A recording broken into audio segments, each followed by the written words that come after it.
Hey everybody, how's it going? It's Danger Doug. We got the Truth Danger Doug, and our special guest on this show is MonkeyWerx. Monkey, welcome to the show. Glad to have you. Hey, brother. Thank you so much for having me, man. It's good to see you again, by the way. Yeah, it's good seeing you again. Last time I think we talked was over a year ago. Yeah, it's been a minute for Been a sure. minute, definitely. So how's things going with you? Obviously, you're up to 600,000 subscribers on YouTube. Things are going well. You're putting out a lot of good information. A lot of people are really looking to follow the air traffic because I think a lot of people, with the way the media is set up now, they're not understanding what's going on. And you're breaking it down on a technical side saying, hey, this is what I'm seeing with, for example, military movement of aircraft, things of that nature. And not just in the United States, but around the world. What's your take on that? Yeah, well, you know what? Things are going pretty well, and I am blessed to be able to do what I do, man. And I will tell you that it is interesting when you look at the flights. It's not most people don't really think about air traffic and the tempos and the structure of how all of this goes into play. And when you start looking at military stuff, and just like you, man, I'm sensitive. I try to be sensitive to. I don't want to dox our brothers and sisters that are serving our country, right? I'm looking at rhythms and tempos and flight patterns and things like that. But then when I look at our government and I see what they're doing, it's almost like I'm watching the watchers, right? Because I know they're watching us. I look at their spy craft. I look at all the stuff that they do.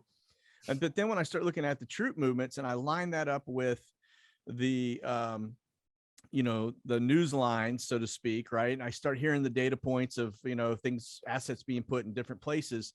I can basically look at the flights and go, yeah, you know what? They're doing it, or they've been doing it long before this was ever announced, or they're not doing it, but they're talking about doing it. And so that's kind of the beauty of just being able to track these flights, is because it really helps you shine light on the truth as to what you're getting told. Because we know the mainstream media does like to, kind of point us in certain directions and tell us certain things. It's almost a wag the dog kind of feel, right? So, but yeah, it's going well, man, and it's crazy times. What do you think about the current situation when Biden just came out? So like talking about food. And Oh, now, you were talking, I remember you had talked a while back and you'd hit me up like, hey man, Africa's getting hit with a lot of locusts. And then you did the yeah, episode on it. And it wasn't just that, I mean, that was like the precursor, yeah, because Africa seems to always be the first one that just takes it in the shorts. yeah, And then always, always, right. yeah, And then now we've got all, I think it was Ice Age Farmer and there's some other people. And I was paying attention to the economic, I guess you could call it, the geopolitics in the papers. I was right, researching a lot of stuff and I was seeing, the ammonium nitrate, all this stuff was started coming short supply and it's not being exported out of certain countries. And now we have basically China, which has, I think, what is it? 70% of the rice, 50% of the wheat, something along those lines. Maybe I yeah, got my facts wrong. I don't have it in front of me. yeah, And now also we've got Ukraine, Russia, which also has another third of the production. yeah, And now you yeah, combine that with cattle and the agriculture here in the United yeah. States, you would think our government would say, hey, food shortages are coming, but they're actually culling the animals. You think they would actually take them, maybe Yeah, put them into storage. And what I yeah, mean by that is, process everything, get everything put in storage and have it for a rainy day for when yeah. American citizens are going to need it. What's your take on that? I mean, because it's like a mass train wreck about to happen. And a lot of Americans, they're not seeing this happening. And the prices are just No, doubling and doubling. yeah, and they're not prepared, and that's the thing. And as you and I know, man, we've been talking. We go back, a year ago, and we talk about the stuff that we were seeing, and it was, yeah, you're right. Locusts have been destroying crops now for almost 2 years now, which is two full seasons of crops, right? It's happened in Africa. It's happened across the Middle East. It's happened in India, down in Brazil. It's happening in some of the islands out in the Caribbean. It's really crazy. Um, but people aren't really paying attention to that. They don't understand when a locust comes in, or when the locusts come in, they're hundreds of millions of these things, if not billions. and they just basically destroy a crop. It's no different than fire coming in and wiping out a crop or drought, right? It's the same effect. The end game is the same, right? And so yeah, we've been watching that take shape. We've been watching significant droughts all the way through the United States, down into Mexico, into South America, having the worst droughts they've had in decades. And then you take on top of that, you got the war in Ukraine, which is the bread basket. You've got stuff going on in China, which, yeah, you're right. China's hoarded about 65% of the grains in terms of corn and wheat and soy and everything else, right? So they've got a pretty big lion's share of stuff that they've been hoarding. And the U.S., we've had our share. We've had storms that hit out in Iowa that destroyed 40% of our soy. We've got farmers can't get fertilizer, as you mentioned, with the ammonium nitrate, right? The fact that we can't fertilize our fields, which means you're not going to grow crops in abundance. And especially with a drought, you're already struggling to get water on them. That fertilizer is a key piece to being successful for our farmers, right? And so yeah, I'm watching all this. It's a perfect storm, so to speak. We are definitely headed down the path of food shortages, not just in America, but globally. And you can see it now. Spain is starting to ration in their grocery stores. Germany is talking about doing it. All right. We were talking about the food, had a Yeah. little interruption there, but your take on the food, I mean, we're seeing a massive, I mean, what is it? When we really look at it, like you were just talking about the Chinese, I think it's estimated they have a year and a half of food on standby, Yeah. which tells me they already knew this was coming. They forecasted ahead of time, which most countries haven't, including the United States. What's your take on how that could possibly play out in the future? Yeah, that's not actually a good scenario, because I don't know. I've heard through the grapevine that the U.S. has about 90 days supply if they had to, if everything dried up. So, when you start talking about 90 days supply, who gets precedence over that? And that's going to be the troops, man. Military is going to take the lion's share of that stuff, right? Because they need it. They're going to be protecting our country. So, it's not a good scenario, and it is going to be on a global scale. There's no doubt about it. If you look at the headlines today, at all the countries that are rationing, like we were just talking about, it's coming here. It's going to be in our headlines soon, because what you're seeing in our headlines are little blips about food shortages coming. We know we've got supply chain issues. What's scary is the guy that's running our supply chain stuff, Buttigieg, doesn't know anything about supply chain. I mean, it's not his background. Right. And so he's just flying blind. And it's that whole term I used to call jellyfishing, right? Where you try to fix one problem and you create two problems.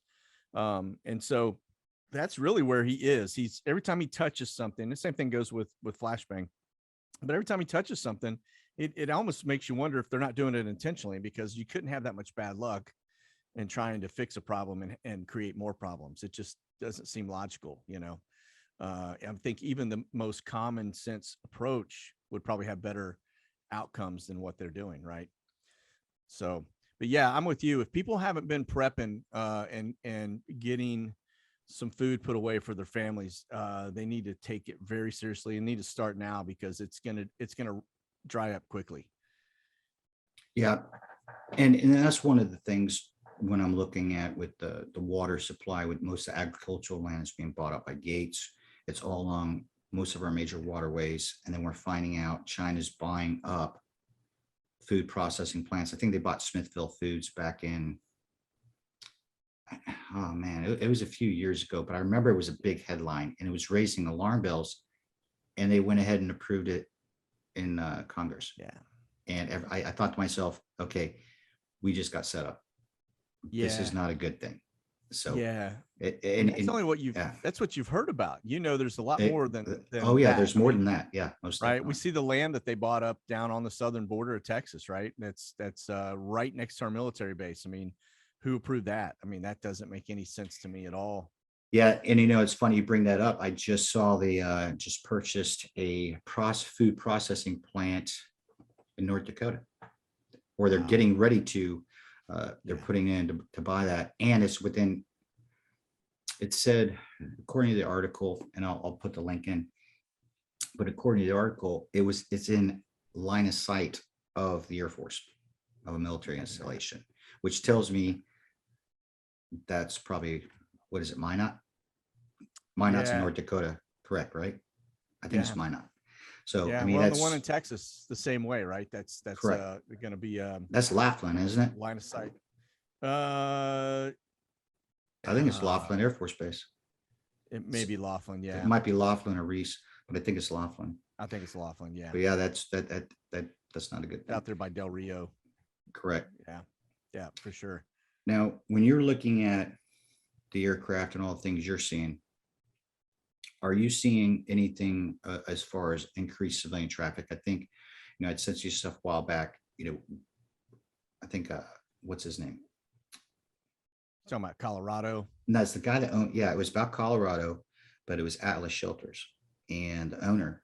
And he was basically giving a brief to another YouTuber.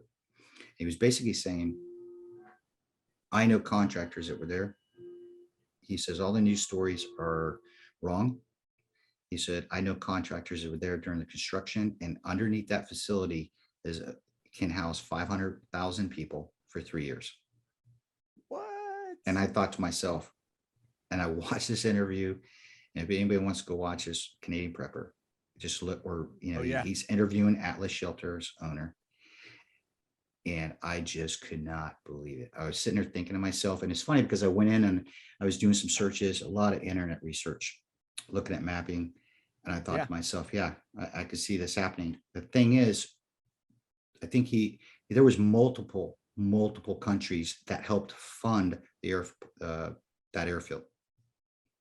Not only did they fund it, I mean, think about this. It also had massive cost overruns. So once it finally came out, people were thinking to themselves, okay, why did we have all these cost overruns? And I think the true reason is because of what was built underneath it. And those are some of the things that I was thinking about. If you're going to have something like that and it can house that many people, who are the people that are going to be chosen to go? Because every time you watch a doomsday movie, who are the people that are the chosen ones? Politicians, government officials, people with money. Yeah, correct. 100%. And when the chaos starts, everybody else left fending for themselves, whether it's an asteroid, a flood, or just complete chaos. Yeah. So I just thought that was extremely important, that there's something going on. I mean, I think the FBI's moved most of their personnel out to Denver. Yeah, it's kind of a shell of itself. Yeah. I think what was it, NSA? They were saying NSA's pretty much done a full move out to, was it Utah? And we'd heard the deep state was actually the ones that were really, that was their new, besides probably Ukraine, that was probably their new stand-up location. So here's what's crazy is I remember watching a video of a lady that used to run the Fed. I want to say it was the Fed. But she was retired, super smart, very well educated, understands the budgets and everything else that are going on here in the US, right? And she was talking about, and this was during actually Trump's time in office, she was talking about the black programs and how there was so much money. I want to say it was like $80 billion or something of the money was being spent for this underground rail or underground transportation stuff, that the general public doesn't have a clue that stuff is going on. It was like Space Force stuff, and then there was actually underground rail stuff.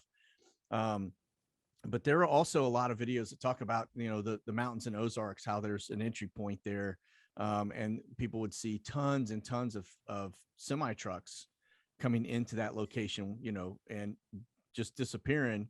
In fact, they were actually interviewing some truckers that were coming out of it, and the guy said, "Oh yeah, no, this road down below, it goes all the way to the West Coast, like it's coast to coast, underground, just underground highways," which blew me away. I thought, this is how long did it take him to do that? Where do they get the money for it? And it's because they're paying for that stuff, and we don't ever see it. It's all it's all washed through one agency through another, and the funding is basically you'll never see it. No. And when you try to access it, it's probably under a special access program, or it's under some program that even people with the TSSCI wouldn't see it unless they had that compartmentalization and then had to be, That's right. I mean, we're talking layers Yes, of top secret just to get to that's right. that and you have an Well, understanding. exactly. And as you know, it's a need to know basis, right? So if you're not Correct. read onto a program and you don't have the need to be read onto a program, you'd never in a million years know it even existed. So Yeah. And it's funny you say that. You know, I remember thinking to myself, some of these programs we were doing, because you kind of had an understanding how it was going to fit in with other stuff when yeah, you're in technology. And I remember bringing up a couple times people, hey, some of the things we're doing with this, you know, these companies are coming in because, you know, I was involved with some R&D for a while. And one yeah, of the things that always got me was having conversations with guys and you just say, you know, this, if this gets in the wrong hands or with someone who has a political leaning that is able to, with nefarious means, use yeah, this, we are in a bad spot because we yeah, were developing. Think about this: the stuff that is now coming out, that how they're tracking people and doing things here in states. I mean, there's a lot of that stuff. You know, it was developed not for use here in the United States. that's right. When it was made, it was developed for military use in Iraq, Afghanistan, things of that nature. Now all of a sudden we're doing what? Everyone's being tracked. Period. Yeah. Oh yeah, 100%. And you know, we see that when I show the surveillance balloons that are up or the spy craft that are up flying around, right? All the Yeah, reconnaissance and exactly. tracking us 100%. It's you know, that's why I say it's like I'm the watcher watching the watchers, you know, because they are the reach on these things. You know, if had I not shown, you know, the aircraft or the balloons that are sitting up there at 90,000 feet over our country, nobody would have a clue they're up there. You wouldn't know. So it's, you know, that's the beauty of that software that I'm using with Skyglass, is the fact that it's all crowdsourced, right? And so there's people with antennas on their houses that are basically feeding the machine, so to speak, right? And now, because somebody has an antenna on their house, they're picking up that satellite or that satellite. It may as well be a satellite, but that intelligence balloon, you know, 90,000 feet overhead, whereas other apps aren't doing it. So it's amazing. You're talking about the 5G meters. No, I'm talking about the Skyglass is the app that I use. Yeah, And the antennas they're called feeder antennas basically, and they're open ADSB exchange antennas, right? They're just right. little things. Then you stick them on the side of your house, and they basically are picking up the air traffic that's going around. And Gotcha. so, yeah, and so that's how we're seeing them. That's how Skyglass tracks them. That's why you go over to ADSB exchange on their app, you can't see them. But Skyglass you can see them, and it's a trip because there's about 11 of them up, and they have one has enough range to basically, if it was in the dead center of the U.S., gather data coast to coast. So Yeah, and I could see that. You know, it's funny because I don't think a lot of people truly understand with Starlink going up. That's, you know, that was another thing. I said you're going to have satellites that are going to encircle the globe. The whole plan was you have these satellites that go up around the globe. They're sitting in what they call LEO altitude, which is low Earth orbit for a yeah, satellite. yeah, Now, when it was us against, you know, back in the Cold War, if we put a satellite in low Earth orbit and it was going to pass over Russia, guess what? We were probably going to lose a satellite. yeah, It had to be at least medium Earth orbit or, yeah, you know, obviously geosynchronous, where right, it's doing a circle pitch where it goes out far and then comes back in. And a lot of people don't understand that. And I remember when that came out and they were saying what they were going to do, I thought, and it's going to provide internet access and all this other stuff. And I thought, wait a minute, I just couldn't see Russia doing that. I couldn't see the no, Chinese letting you put something that close down over their territory. Now we look at the current situation we're in, and it's funny because I actually saw someone on a social media site. They'd posted a picture, and you're going to love this. And it was a veteran, and they basically said, "Yeah, I'm check out the picture. I've got my off-grid cabin. You know, when SHTF happens, and oh, by the way, I just got my Starlink set up, so I can access, you know, in case anything happens." And I'm thinking, you just missed the point of off-grid. Yeah. You just missed the point of off grid. You just went got Starlink to get installed on your off grid cabin. Yeah. I'm missing the point. Am I losing something here? Yeah. But yeah, it was pretty funny. But uh, going into some of the things that you've been able to see, a lot of people, uh, you and I, we've discussed this before. We've talked about this just earlier, and this, to the viewers, there's a lot of people who are not preparing. They're still sitting there. And what's your advice to people? I always, in the military, we always said beans, bullets, and bandages. Your beans was your food, water, that type of thing. And then you Right. had, obviously your bullets, which, that kind of covers, your weaponry, stuff for self-defense of yourself and your Yeah. family and possibly your neighborhood, right? Yeah. And then you had your bandages, which was your medical kit, stuff of that nature, which I've gotten involved in. you know, a lot of people aren't doing that. And what's your take when you're trying to impress upon your viewers? Because a lot of people, there seems to be this schism within the conservative movement where there's a lot of people who are just waiting for something to Yeah. happen, like white knights or somebody's going to, the white hats, I guess you could call it. Yeah. And I'm thinking to myself, if you're going to sit there and stare at your computer all day and you're not taking the actionable, uh, basically action, taking Yeah. action to protect yourself and your family and get things ready, I mean, then you're Yeah. going to be a lost cause when the food shortages hit, the water. If water, we have contaminated water. I mean, I could see Yeah. some scenario where that happens. What's your take? Yeah, no, 100%. That's the thing. Once the event takes place, it's too late at that point. You're going to be in fight or flight, right? And that's what you don't want to do, because what that's going to do is put you into a condition where you're going to have to leave your house to find food, and then you're going to be into an environment that's probably not going to be very conducive for survival, right? I mean, it's going to be, people are going to be fighting on the streets when food starts going away. Um, and so that's the thing. I don't think people really kind of grasp or get their head around, for the most part, the impact that this is going to have on them and their family and their well-being and their ability to provide for their family. And so I know I've got a lot of followers out there that don't have the funds or the means to go do that, because they're just living paycheck to paycheck, right?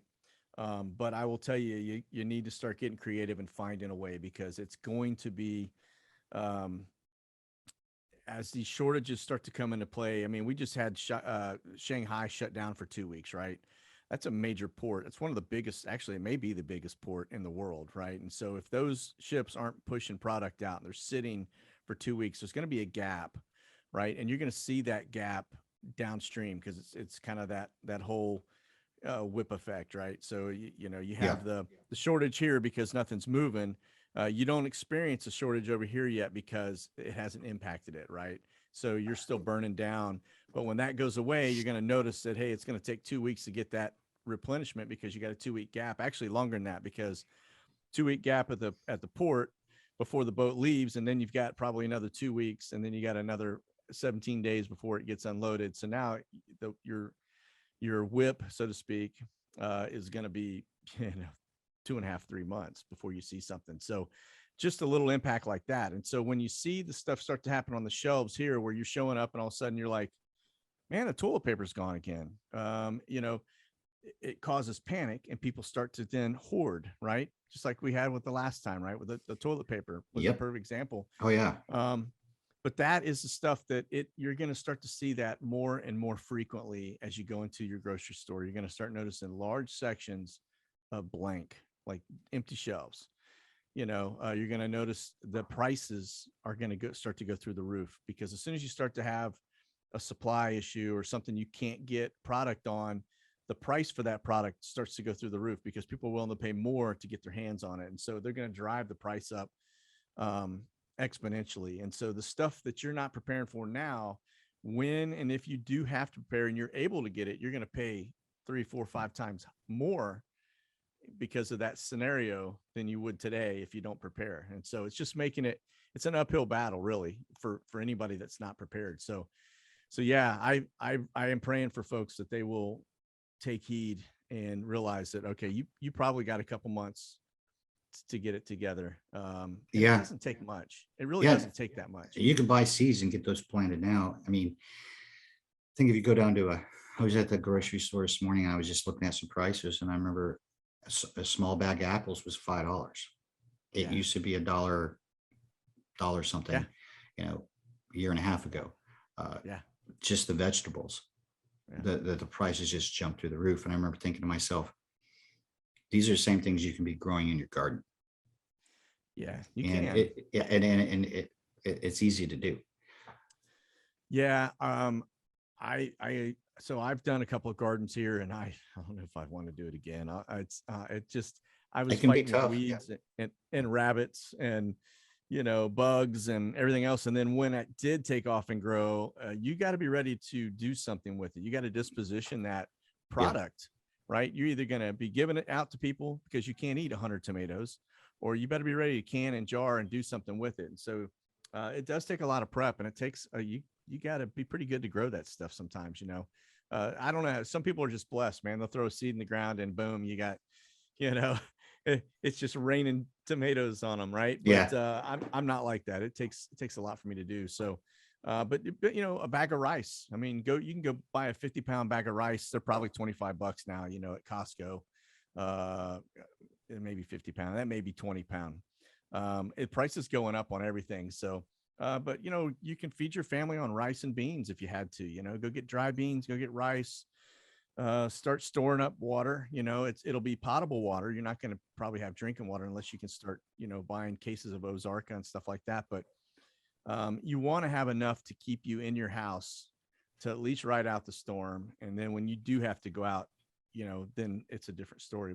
But you know how it is, man. I mean, you've been through the training, you understand it. You know that you don't, the bug in is your best case scenario. You don't want to bug out, because once you bug out, you give up all the creature comforts you have at your house, your security, your shelter, your warmth or cooling, just a lot of those elements that you need Yeah. to survive, right? So when you get out of the house, that is stuff that you have to take in effect on top of trying to find food. So it's not good. Yeah. And a lot of people don't understand that, and I've talked No, to they some don't. people, they've talked about I'm going to bug out and I'm going to go here. And I've thought to myself, well, that's great, but you have a 9-hour drive to get to that location. So I'm just giving a scenario. So I told him, I said, what is your plan along the way? Basically, do you have caches built? Are they where no one else knows where they're at? Like if you had to go where, even if your car broke down, say you built 3 of them, in either direction, you have an hour and a half to go roughly if you're in the middle of one of those spots to get to that spot. And you're going to have water, food, and whatever else you would put in there, for example. But a lot of people don't understand that. I'm like, that takes a lot of planning, and you got to actually be really serious about it. And then you got to make sure it's hidden. And of course, not only that, you got to remember where it's at. So there's a lot of things when people talk about bugging out. Yeah, for sure. And oh, by the way, you don't know what the environment's gonna be like between you and that location. I mean, you could have Exactly. a hostile environment, right? And you've got to go between. And then also, once you get to a location, say you're in the woods, you and everybody and their brothers can be out there in the woods. It's gonna be like I don't know, what is that fireman event that's out in the middle of the desert, right? Everybody and their brother's gonna be there, and everybody's gonna be, in a very dire strait, like they're not going to be thinking with their wits. They're going to be making dumbest decisions. It is not conducive for anybody to go jumping out. I mean, even if you have some of the best survival training in the world, you've got security you have to worry about, and food and shelter, right? Yeah. Security is probably number one, because you build a great shelter and you get a good kill, there's probably going to be a lot of people around you that are going to come in and try and take that from you. So yeah, most definitely, brother. Yeah. So what's the next plans for you? I know you've got your store going on. There's a lot of people love your beer ball. You've got the big freaking growth going on there. Me, I just got I got the silver fox, but how's that going? And obviously, Monkey Nation, you got a lot of people that are depending on you to give them information, and it's kind of a big responsibility. And how's that affect your mindset? You know what, man? I just let God lead me. It'll be honest with you. I'm not because everything I do, I'm shining light. I'm being truthful and things like that. So it doesn't bother me too much. I know the ones that are out there that like to spread disinformation, and I can see from time to time some of that kind of bubbling into our little circles, right, within the members group. And we tend to flush it out pretty quickly and just kind of at least shine light on it to say this is not, doesn't that just it doesn't hold water, right? But yeah, I'm just going to continue doing what I'm doing, and God will just, He'll provide, man, and that's what He's always done. He's, you're right. I mean, we just hit 600,000 subscribers, which blows me out of the water. That's a good thing, man. I'm really proud of you, man. It's a blessing, but that is 100% God's hand. There's no way I could do that myself. This is, you know, um, He's put me together with the right people, and I've got a good team, and we just keep doing what God kind of, keeping it to our core of what we do, So yeah, we're looking at different products and things like that we add to the shop from time to time, and just to kind of keep it fresh. But in terms of the show content and the things that we do, it's just, we're going to keep doing it. It'll always, we try to do better every time we do something, but it'll continue to morph, I'm sure, over time. Maybe one day I'll get close to your number. I don't see it happening too much. I mean, obviously, it took a lot of work. I remember when you were at what, 100,000. You were just at 100,000. I think is when the first time I was on your show. So I Yeah. mean, you've gone a long way, man. I'm really proud of you. Yeah, it is crazy, but you don't get there by lying to people and No, right, and trying to do shock factor or whatever it is, right. no, You do it exactly. because, yeah, and that's the thing that I'm really proud of, is the fact that a lot of our followers are Christians, or they're coming into the walk, That's good. and we've got a good foundation just within our groups, our memberships and stuff. Folks are really, they're congenial to each other. They help each other. I mean, it is really a blessing. It is like a church community, when you look at it. And that's all God. That has nothing to do with me. I'm just His mouthpiece, right? So That's a good thing, man. I'm glad yeah, to hear that. And I'm glad to hear that it's built its own little community like that.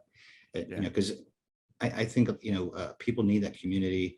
They need the knowing that there's people that believe in the same things as them.